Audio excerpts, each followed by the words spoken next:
Hello po mga kababayan, kamusta po kayo? Eto po si Tokis Birador o Pidol Birador, no?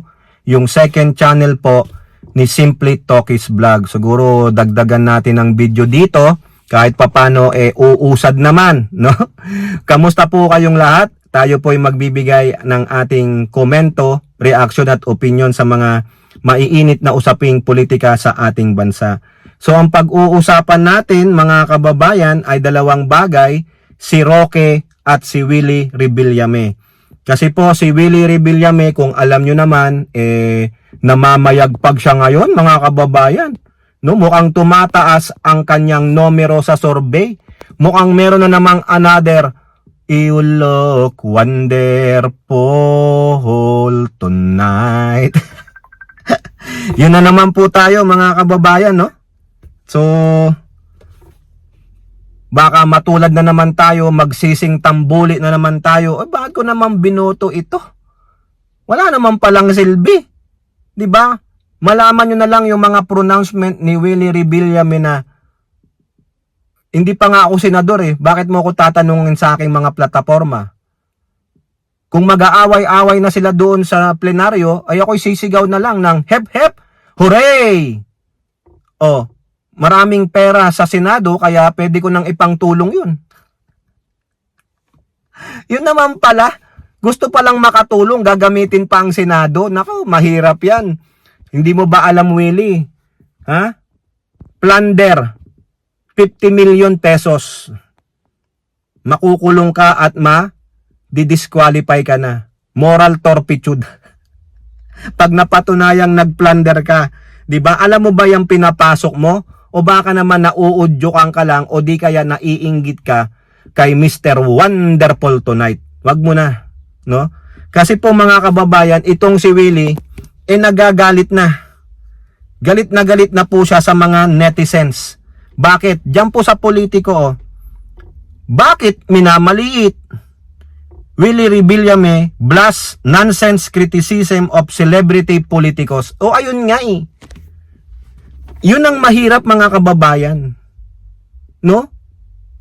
Hindi minsan alam nitong mga celebrity na to ang difference between a celebrity and a politician. Bibihira po ang mga celebrity na nagiging magaling na politiko. Sa palagay nyo ba si Willie? Ha? May karapatan siya? May karapatang tumakbo pero yung manalo wala eh. 'Di ba? Yun na lang yung mga tanong sa kanya, hindi niya masagot ng maayos. Hindi porket hindi ka pa senador o mambabatas, wala kang plataforma. Ang sabi niya, antay mo munang maging senador ako. Doon ako maglalabas ng plataforma. Anong aasahan sa'yo ng tao? Siguro mga kababayan, ayaw niya lang mag-promise dahil alam niya yung mga nag-promise noong 2022, hanggang ngayon hindi pa nila natutupad yung kanilang ipinangako. Yun ang mahirap mga kababayan. Tulad ni Robin. Parliamentary form of government, wala! Bokya! Si Alan Cayetano, 10K, wala! Bokya! Promise lang yun. Parang yung sinabi ni Digong, pangkampanya lang yun. Naniwala naman kayo sa akin, mga tanga at gagong Pilipino. Kampanya lang yun. O, ibig pala sabihin yung mga pinagsasabi nila ngayon, hindi maaaring matupad. Ang certainty of that promise na matutupad nila ay wala. The probability is less than what? 90%. Walang kasiguruduhan. Kasi kailangan mong pag-isipan mabuti ang batas na isusulat mo dun sa mga pinangako mo.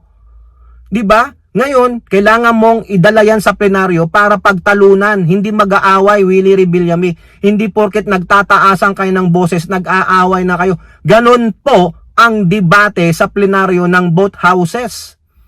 You have to be heard. You have to defend the bill if you are the one proposing it, and if you are not the one proposing it, you are on the other side.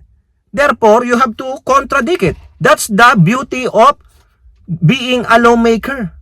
Kung hindi mo kaya yun, hindi mo kayang i-depensa yung batas na gusto mong yung bill na gusto mong maging batas tulad ni Bongo, wag na lang daw dahil kailangan na ng tao, hindi pwede. Kailangan may check and balance. Hindi porket gusto mong maging batas, gusto mo na, hindi. Kailangan ipakita mo yung advantage and disadvantage. Kailangan may susuri na hindi ikaw, na hindi mo kaalyado. Ganun po eh. Yun ang hindi naintindihan ng ilang mga celebrity. Hindi naman po lahat. Pero kay Willie Revillame, unang-una pa lang wala kang maisagot ng tama sa mga katanungan sa'yo. Diba? Gino-joke mo, dinadivert mo, o ngayon nagagalit ka sa mga netizens, sa mga kapwa mo Pilipino na kinikriticize ang mga celebrity na katulad mo kasi nakikita nila eh. Magiging Robin 2.0 ka. At the same time, kaalyado ka ng Duterte. Ano ang sagot mo nun? What change? Di ba sabi mo, ayaw mo dati. Ngayon, bakit ka nagbago? Sabi niya, nagpaalam daw siya kay MVP. Ganon ang sagot mo?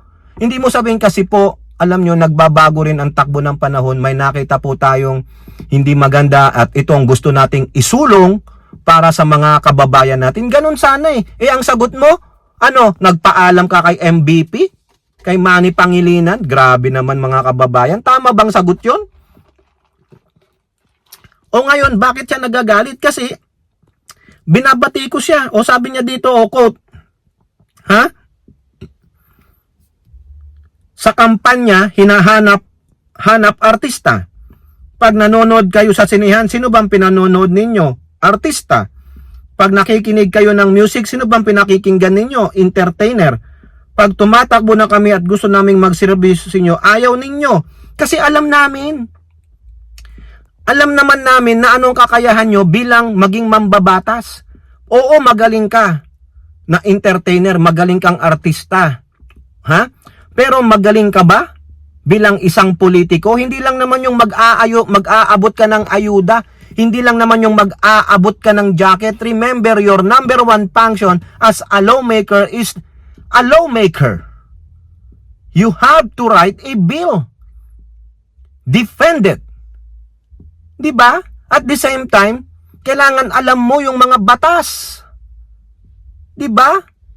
Eh, wala. May background ka ba sa political science? Ang gagawin siguro niyan, mag-hire ng maraming advisor. At marami na namang babayaran ang taong bayan. Nako naman, mga kababayan.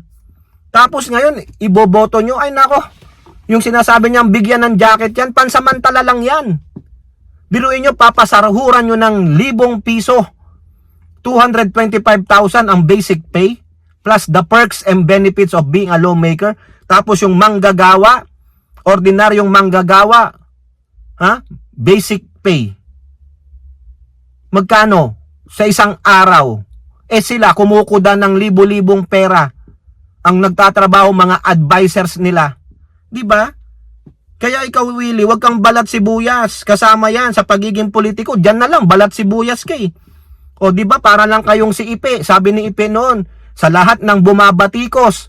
O, mama, yung lahat. O, sabi niya, diba? O, pikon na pikon. Hindi kayo pwede maging mambabatas. Anong sabi ng Supreme Court? Dapat ang mga mambabatas ay hindi onion skin, hindi pikon. Ako naman, Diyos ko, ewan ko. O eto, pasok naman tayo kay Harry Roque. Si Harry Roque nagagalit na naman kasi chinugi po siya. Chinugi siya ng Philstar sa column niya. Ha? Hindi na po nagpa-publish ng anumang column ng Philstar galing kay Harry Roque. Bakit? Ayan po, politiko, too hot to handle. Harry Roque gets the boot from Philippine Star after Hudas column. Kasi po, meron po siyang column nung March 22, ipinablish. Ang sabi niya dito, God knows who does not pay. The betrayal and kidnapping of Rigo Duterte. O ngayon daw po, after that, wala na po. Hindi na po pinapublish ng Philstar ang kanyang column. Eh mukha ka naman tanga. Siyempre, ang Philstar nag-iingat din. Nag-iingat na baka sila ipatawag sa Tricom o Quadcom, no? Dahil sa mga article mo, sa sinusulat mo. Pinoprotektahan nila ang kanilang image at ang kanilang kumpanya. Ayaw nilang masira ang kanilang imahe, lalong-lalo na kung ipapatawag sila ng mga komite sa Kongreso at ipagpaliwanag bakit ganyan ang sinulat mo. Eh wala ka naman sa bansa, paano mo ididepensa yun? Nasaan ang katotohanan? Eh puro fake news nga kayo. 'Di ba? Lalong-lalo ka na, sinungaling ka. Oh. The same time, paano pa paniniwalaan yung mga column, yung column na sinusulat mo kung sinungaling ka? 'Di ba, Philstar? So ako po, agree po ako dyan sa ginawa ng Philstar. Ha? They want to protect their image. They want to protect the company from any liabilities or any pagkakastigo ng Kongreso. Si Harry Roque sinungaling eh. O di ba? Matagal na natin napatunayan yan. Sinungaling siya. Takas pa siya, puganti siya. O, ngayon nagmamaktul ka, ang sisisihin niya ang Marcos administration. Sino pa nga bang sisisihin yan? Di ba? Ang Marcos, lahat po na nangyayari sa kanya ngayon ay walang kasalanan, no? Wala siyang kasalanan. Ang may kasalanan, Marcos. Even though na siya ang gumawa ng sarili niyang multo, ang i-blame niya pa rin ay ang Marcos administration. Bugok talaga eh. 'Di ba? Gonggong talaga eh. Oh, 'di ba? Kaya buti nga sa iyo. Sana Philstar, i-drop niyo na 'yan. Walang kwenta 'yan. Sinungaling 'yan. Masisira kayo diyan. Ha? Oh, kayo po, ano pang inyong masasabi? Comment down below and don't forget to like and share. Hope to see you in the next videos. Bye-bye. God bless.